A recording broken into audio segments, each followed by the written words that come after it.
Thank you for joining. Thank you for taking the time to be with me. Um, it's only going to be 30 minutes, so hopefully I get to share a lot of information from personal experience and a lot of professional experiences that I've acquired, and some tips, specifically tips for you to sort of be able to take with you and put into practice. So let me now go full screen so we can start. Um, Today's session is going to be all about designing your own path, and we'll mainly talk about or cover 3 points. The first one is going to be about curiosity, um, and how you can use curiosity to overcome your fears. The second point is going to be about managing and understanding the difference between managing or a manager role and a lead role. And there is a difference that will either uh, understanding the difference will make your career path perhaps better.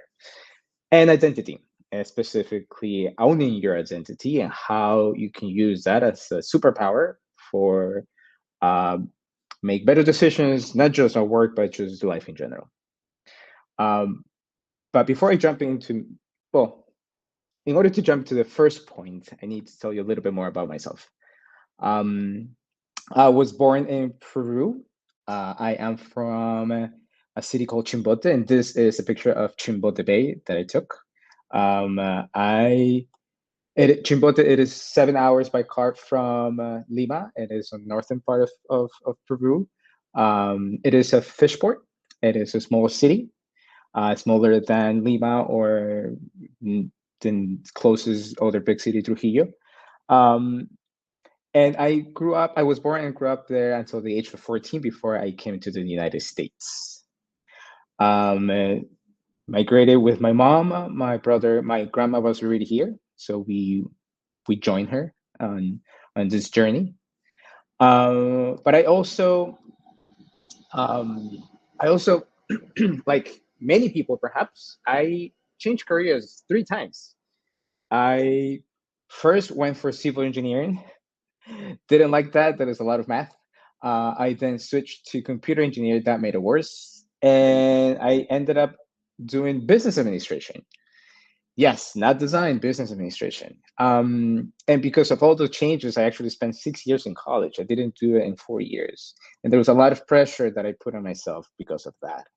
And not just that, and also the fact that I am the oldest child, and there is that sort of unspoken pressure, perhaps, right? Yeah. Um, and also the fact that I was undocumented during that time.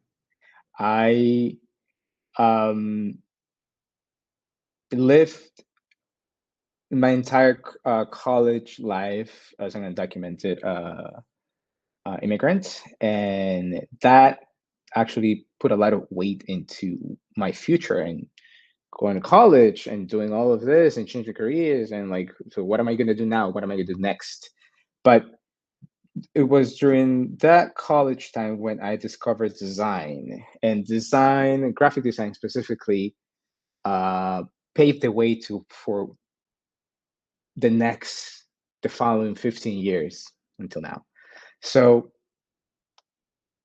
learning about this new skill was something that I definitely can say that it saved me from depression during those times in college. Uh, you know, being or not knowing what will I do after college? What would I, where would I work?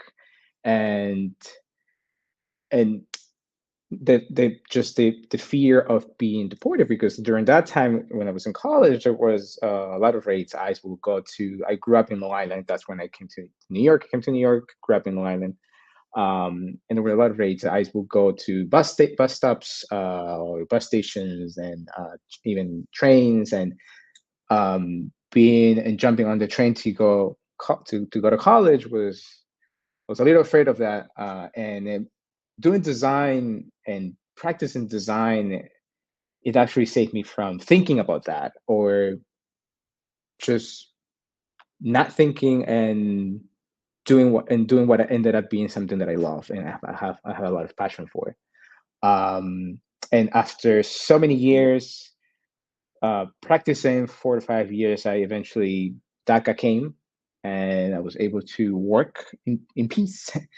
And also, I was able to build a career that allowed me to not just do art direction, which was the first thing that I ended up doing, art direction for many big brands, but also explore so many things. Design allowed me to go from an advertising campaign to web design to product design, like the Harley Davidson app, and eventually becoming a manager and a director of design to now run my own business, run my own design studio where I get to touch and build brands, small brands, big brands, medium brands, medium-sized brands, and do a lot of what I like and what saved me from depression. So what I all of this to tell you is that you can overcome those fears through curiosity. And all I did was learn about it, learn about design, learn about what I liked, and doing a lot of that on my own. Um, so what I tell you to do is, if there is something that you are passionate about or that you think that you like, go ahead, bet on yourself, take a leap, and bet on it and explore that passion, learn about it. Case in point, for example, maybe 7 years ago, I started thinking about type design. And I was like, hey, I would like to someday design my own typeface. But it took me 7 years, 6 years well, last year I started I took a class finally after 6, 7 years. And I loved it. Again, don't know where this is gonna take me, but I bet on it. I was afraid. And I think what most of us can definitely agree on is perhaps is the being afraid of failure. And you will never know if you're gonna be or if you're gonna like something or be successful in something unless you actually start doing or taking action to at least explore that option. And so a change of mindset could be asking this question of what could I learn from this experience? And the key word here is learn. It is not, see, I'm not talking about how can I overcome this fear or how can I not feel this feeling um, of failure. It's actually taking that and switching it to what can I learn from this experience? And be mindful. I mean, it is something that you feel and it is true,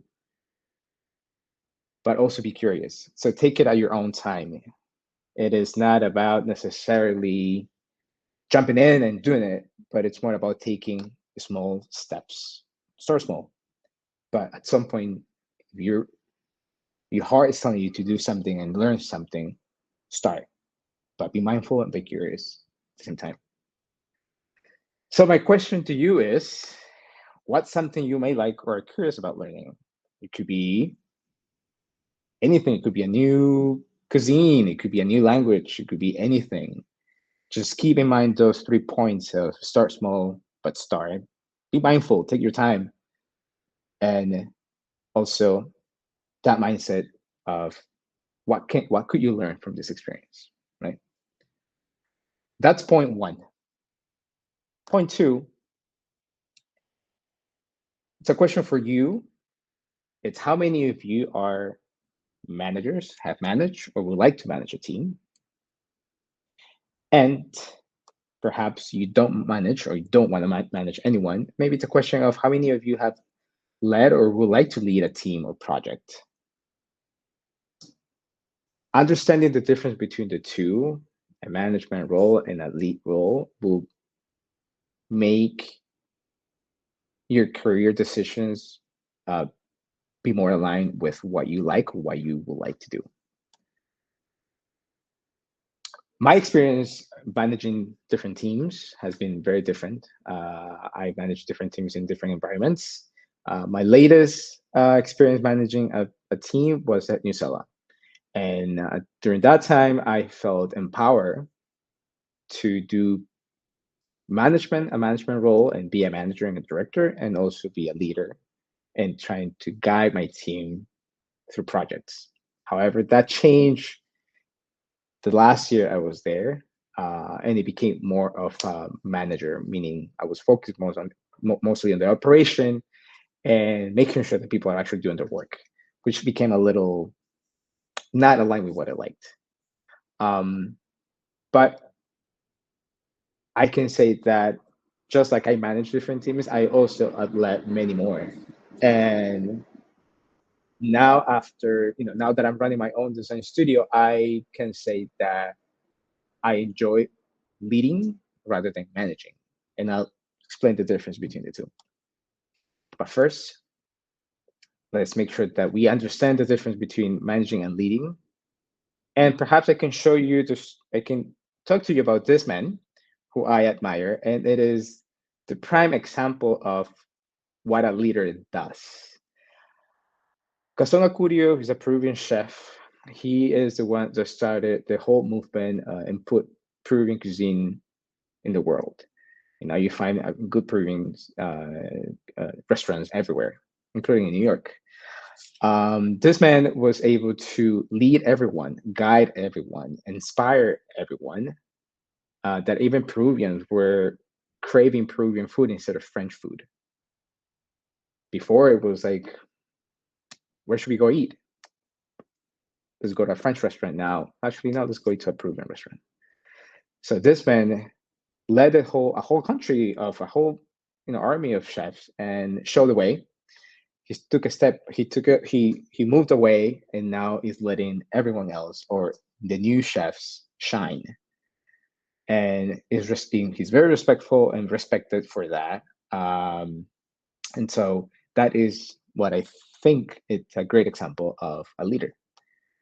Now, the difference between the two, a manager or a manager role, the expectations are that they should be focused on organization and coordination. So they deal a lot with the politics, whether it's budgets, whether it's the organization of the teams or the many different teams. There's a lot of discussion with executives or owners, depending on the size of the company, on what to do next and who to hire, what to hire, and conversations like that. They also, like I said, they set the rules and the roles and responsibilities. They will create the job descriptions for every role. And their main objective is something actionable. This is what we're doing. Let's say this is what we're going to create. We're going to create an app. And that's what we're focused on. A leader, on the other hand, or a lead role will inspire and motivate. Remember the story about Gaston?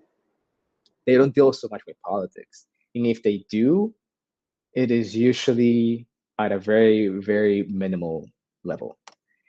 They will show the way. They will guide the team. They will tell you, here's how we're going to do it and why we're going to do it. So could there be a manager that is also a leader? Yes, that depends on the job description that is set from the top, and that depends also on the expectations set by the company. So the foundation of both roles are different. And many times a manager can actually become very unattached to their work or maybe unattached to the team. And that is because of the expectation given to him.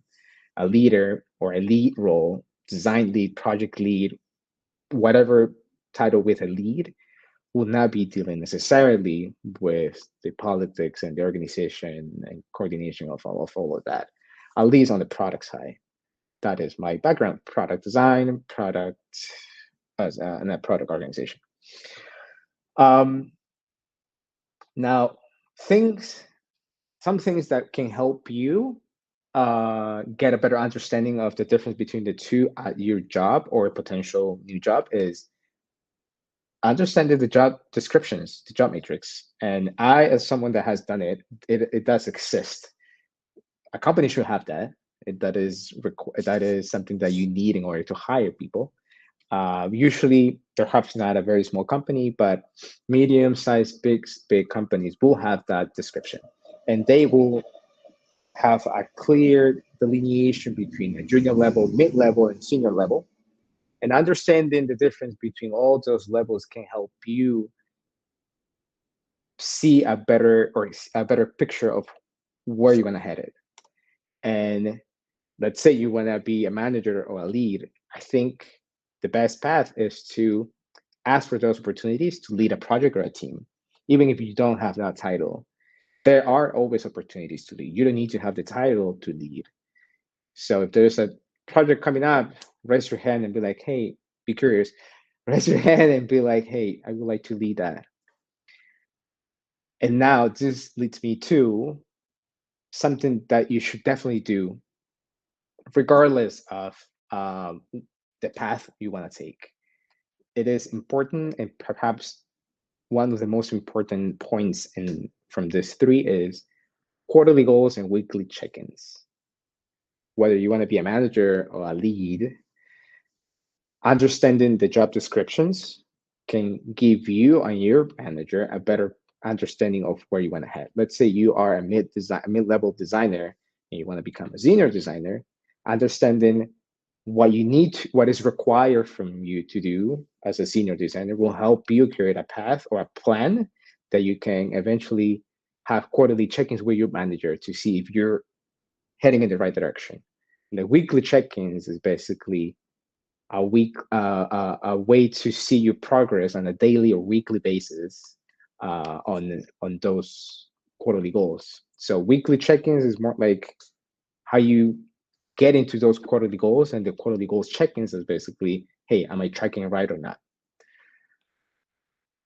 Now the question to you is, what would you like to pursue now that you sort of have a better understanding of both management or lead role?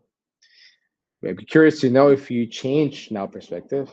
If not, or you have now a better understanding, I'm glad that this helped. Now, let's take a pause. Let's take a water break. Now we're going to move into the third point. And this is a very special for me because it's all about my identity and how you can actually own that identity and shine in your own way. I have an accent. I've had it since I migrated to this country, and I have an accent because I'm bilingual. And I also know that I like salsa and cumbia. I dance to both. I eat spicy food, perhaps not so much as I used to. I do not shy away from my peronidad. You have seen it from the beginning. I started this whole session with who I am and where I come from. And I know what I like. After 15 years in this, 24 years in this country and 15 years in this profession, I know what I like and I know what I don't. I like graphic design. I like brand design. I do not know how to do motion design, for example. And by owning your identity will actually allow you to focus. See, I know that I like graphic design and brand design. I don't know that I don't know how to do motion design. So that will keep me focused to learn motion design. Or if I am approving the like salsa and cumbia, I know what I like, and I'm not gonna try to fit in other aspects or in other places. But it's also okay, for example, that you can, as yourself at a company party, for example, you can go and dance to Karol G, and then later later in the night you can end up the night, singing a Backstreet Boys song. That is totally fine. That is your identity, and that is okay.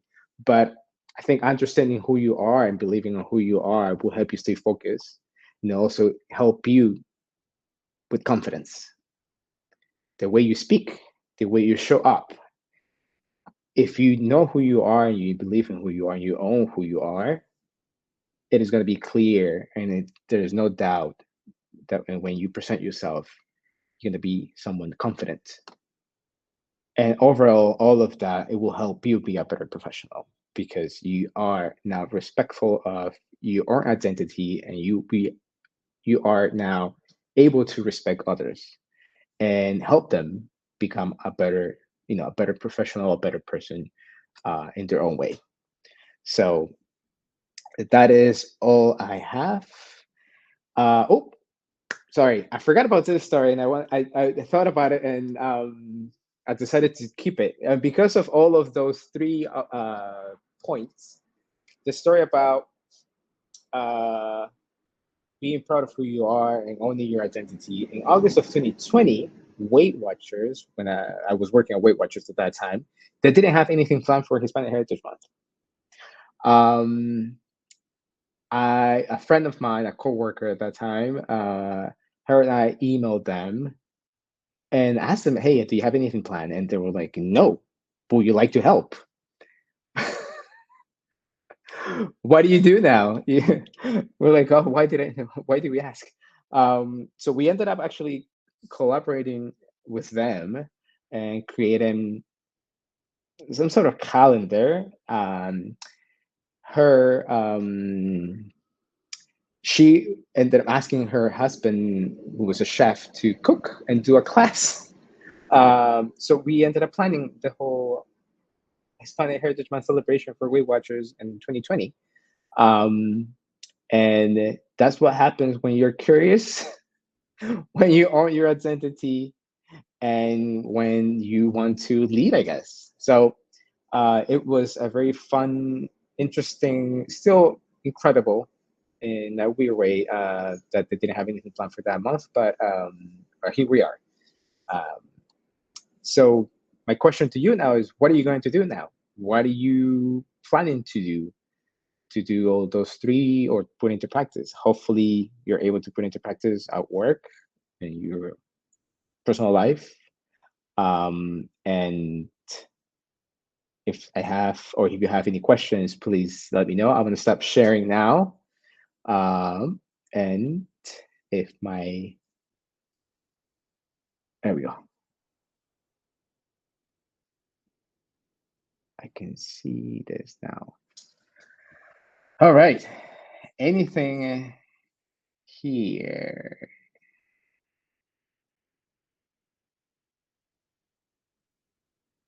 If any questions, anything that you want to share with you, I can see if I can send a link or something. But please connect with me. I have, let's see if I have it here. Yes, you can connect with me on LinkedIn if you like.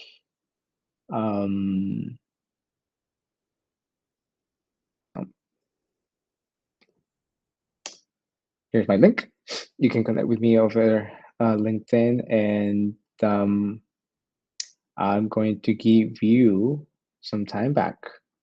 You can take a break if you're planning to join a different session. Bye now. Se cuidan.